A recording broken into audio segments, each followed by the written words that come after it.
नमस्कार साथियों, स्वागत है आपका अपने यूट्यूब चैनल नॉलेज ग्रो में। आज का हमारा जो वीडियो है, आज का जो सेशन है वो बिहार के नदियों के बारे में, जो हमारे एग्जाम के लिए बहुत ही इम्पोर्टेंट है। बहुत ही इससे क्वेश्चन मिलने वाले हैं हमारे एग्जाम में। चलिए शुरू करते हैं।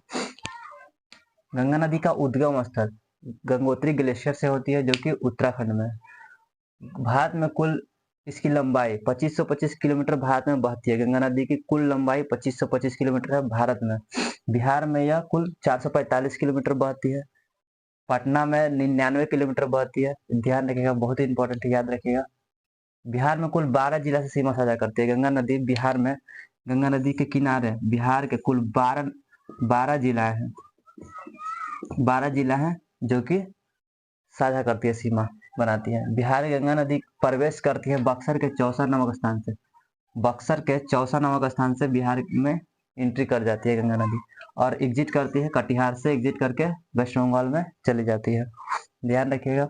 उत्तरी उत्तर बिहार से जो भी नदियां बहती है उसे हम लोग हिमालय नदी कहते हैं। उत्तर बिहार से बहने वाली नदियों को हिमालय नदी कहते हैं। दक्षिण बिहार से बहने वाली नदियों को प्रायद्वीपीय नदी कहते हैं, और प्रायद्वीपीय नदी या फिर पठारी नदी कहते हैं।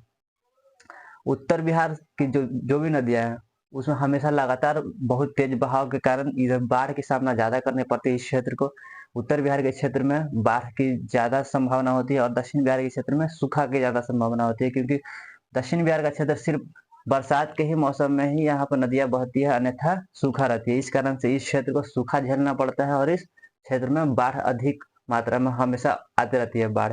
चलिए एक एक करके हम इन सारे नदियों के बारे में देखेंगे, कौन कौन सी नदियां हैं उत्तर बिहार की, कौन कौन सी नदियां हैं दक्षिण बिहार की।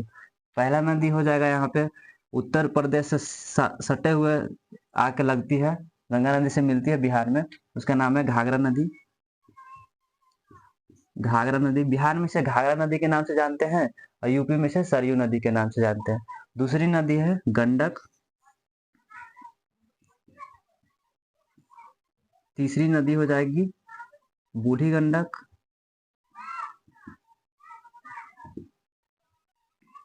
बूढ़ी गंडक हो जाएगी। फिर उसके बाद है बागमती, जो कि आके बूढ़ी गंडक में ही मिल जाती है। बागमती बागमती नदी हो गया। उसके बाद एक है कोसी। कोसी इसी में आके कमला नदी मिल जाती है। कमला नदी मिल जाती है। और एक नदी है जो पूरा उत्तरी पूर्व से बहती है, आके मिलती है गंगा नदी में। कौन से वो नदी का नाम है? महानंदा नदी। महानंदा नदी है जो उत्तर पूर्व से आके मिलती है बिहार में, बिहार के गंगा नदी में। चलिए एक एक करके नदियां देख लेते हैं कौन कौन सी नदी है। घाघरा नदी हो गया, गंडक नदी, बूढ़ी गंडक, बागमती, कमला, कोसी और महानंदा। कोसी से कोसी से क्वेश्चन बनते हैं एग्जाम में। बाकी सब नदी से तो कम क्वेश्चन आती है, लेकिन कोसी से क्वेश्चन बहुत ज्यादा पूछा जाता है। कोसी नदी से बिहार का स्तूप किसे कहा जाता है? कोसी नदी को कहा जाता है। क्यों कहा जाता है? क्योंकि यह अपने मार्ग बदलने में माहिर है। बहुत तेजी से अपनी मार्ग बदलती है, बहुत तेजी से नदियां बहती है। इस कारण से इस क्षेत्र में बाढ़ का सामना बहुत ज्यादा करना पड़ता है। बिहार का स्रोत किसे है? कहते हैं कोसी नदी को, याद रखिएगा। अब हम लोग एक एक करके दक्षिण बिहार से बहने वाली नदियों के बारे में जानेंगे। दक्षिण बिहार से कौन कौन सी नदियां बहती हैं? पहला नदी हो जाएगा यहाँ से करमनासा नदी, जो कि यूपी से ही सट के बहती है, बिहार में आके मिलती है। करमनासा करमनासा नदी हो गया। उसके बाद एक और नदी बहती है जो कि है सोन नदी। सोन नदी का उद्गम स्थल है अमरकंटक। बहुत इंपॉर्टेंट, यहाँ से क्वेश्चन पूछा गया है एग्जाम में। सोन नदी का उद्गम स्थल कहाँ पे है? अमरकंटक। सोन नदी आके पटना के दानापुर क्षेत्र में आके सोन नदी मिल जाती है बिहार में। झारखंड से आती है और मिल जाती है पटना के दानापुर क्षेत्र में। उसके बाद एक और नदी है। उसके बाद एक नदी है पुनपुन नदी। पुनपुन नदी है। पुनपुन नदी से भी क्वेश्चन पूछे गए हैं, जो कि है बिहार के पटना के फतुहा में कौन सी नदी आके मिलती है?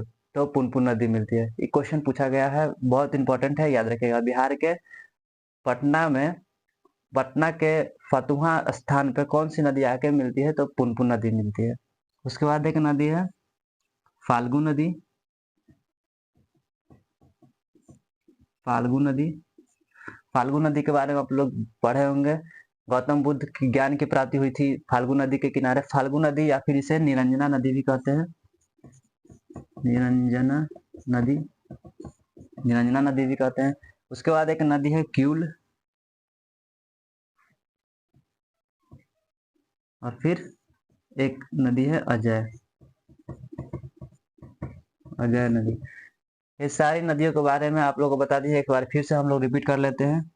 पहला हो गया कर्मनाशा, फिर सोन, पुनपुन, उसके बाद फाल्गु नदी, फिर क्यूल और अजय। इन सारी नदियों के बारे में हम लोग एक एक करके जान गए हैं। पटना में कुल गंगा नदी 99 किलोमीटर बहती है गंगा नदी पटना में कुल, याद रखिएगा, बहुत ही इंपॉर्टेंट है। आज यही था हमारा आज का सेशन। कैसा लगा आपको कमेंट करके जरूर बताइएगा। जय हिंद।